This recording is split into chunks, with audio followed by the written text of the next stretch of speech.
Mga kabaro, magandang araw. Ngayon ay magle-label na naman kami ng books ng aming mga anak, aming mga chikiting, no?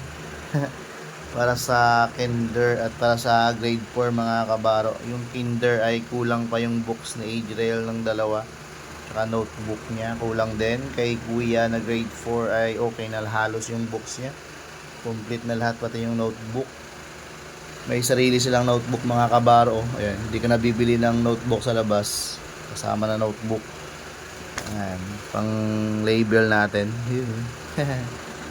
Mga kabaro, cover na naman tayo ng kanilang libro. Dahil malapit na ang kanilang pasukan. Mga kabaro, maaga naman tayo magigising nito at maghatid sundo sa ating mga kids. Let's go mga kabaro.